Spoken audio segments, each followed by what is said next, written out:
ऐसे तो हम कहते हैं हम 85% है। ये कमरों में और टेंटों में कब तक हम लोग बैठकर इंसाफ ले सकते हैं? तख्त बदल दो, ताज बदल दो, बेईमानों का राज बदल दो।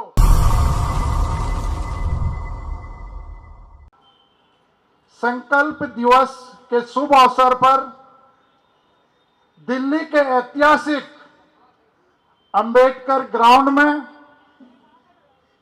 देश से आए हुए अनुसूचित जाति, अनुसूचित जनजाति, ओबीसी और अन्य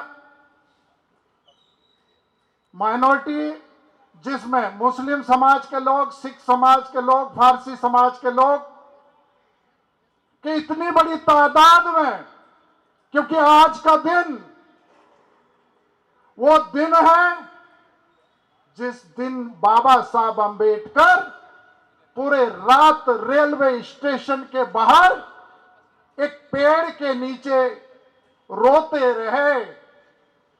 जब बाबा साहब अंबेडकर लंदन से पढ़कर आ गए तो बड़ौदा में उनको एक राजा के यहां 10 साल नौकरी करनी थी।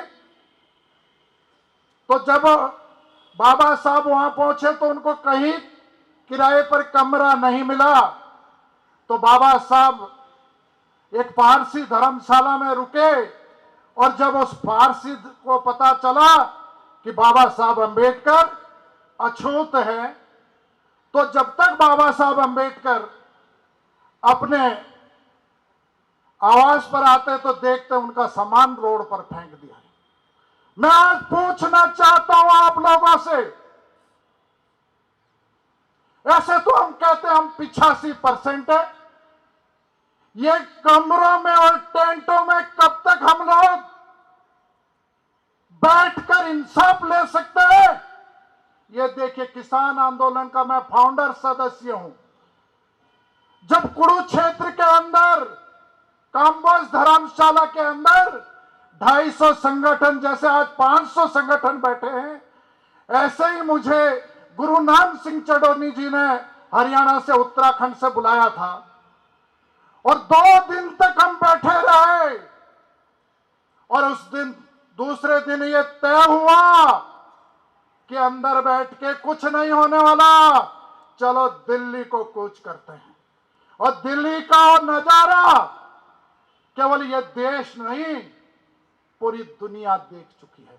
मैं आज पूछना चाहता हूं मेरे देश के लोगों से, क्या आपको मालूम है राजस्थान जानवर के अंदर 9 साल के बच्चे को सिर्फ इसलिए मार दिया जाता है कि गलती से छैल सिंह राजपूत के मटकी से पानी पीने के लिए निकालता है।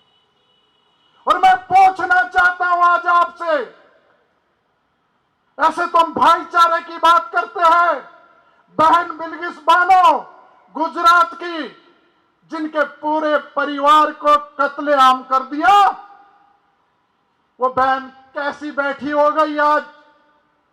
क्योंकि उनके परिवार के हत्यारों को 15 अगस्त के दिन जेल से रिहा किया गया।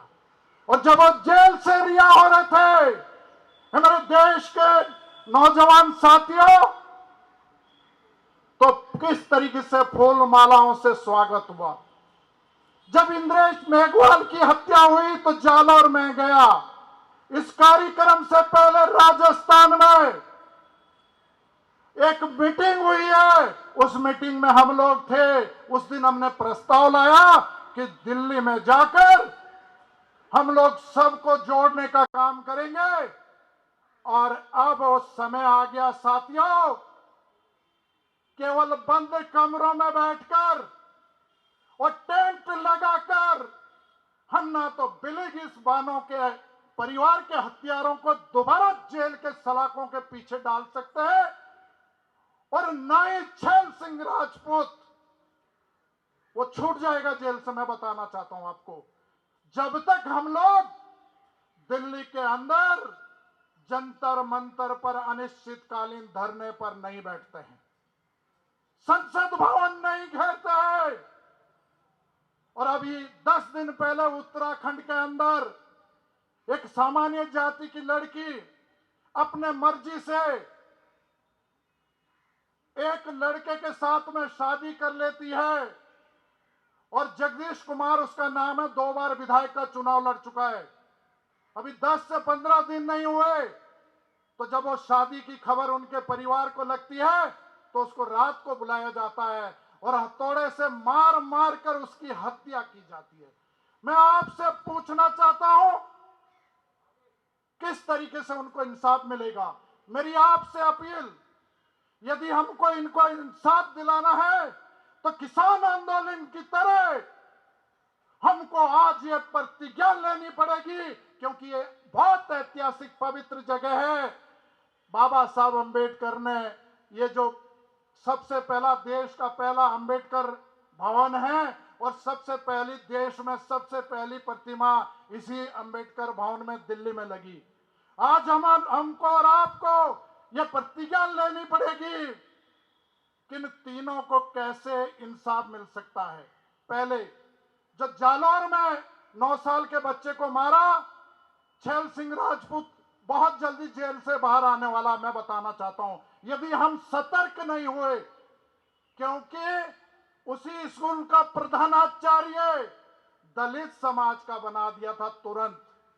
तो जो मीडिया दिल्ली से आती थी वहां पर पूछते थे तो बाप क्रिया में बैठा हुआ था, वो रो रहा था। पूछा गया कि तुम्हारे बेटे को कैसे मारा, तो उन्होंने कहा पानी पीते समय मार दिया। उसके बाद मीडिया जाती है स्कूल में तो प्रधानाचार्य से बयान लिए जाते हैं। तो मैं बताना चाहता हूं आपको, प्रधानाचार्य अनुसूचित जाति का कहता है कि कोई नहीं मारा, वो तो बच्चों की लड़ाई हुई, मास्टर जी ने एक थप्पड़ मारा। आपने देखा होगा, विशेष करके एनडीटीवी इंडिया पर आया था। मैं दूसरे दिन जालौर पहुंचा 3 दिन के बाद और वहां पर उनके परिवार से मिला और फिर हमने राजस्थान में एक मीटिंग बुलाई। देश से बहुत लोग आए थे। सोमेश भाई जो हमारे दिल्ली की एक क्रीम है पूरे देश की, जो हमारा जेएनयू यूनिवर्सिटी है, वो डॉक्टर साहब भी आए थे और बहुत सारे दिल्ली से लोग आए थे। मेरी आपसे हाथ जोड़कर विनती, अब निकलो बाहर मकानों से और जंग लड़ो बेईमानों से। मेरे साथ नारा लगाएंगे, निकलो बाहर मकानों से।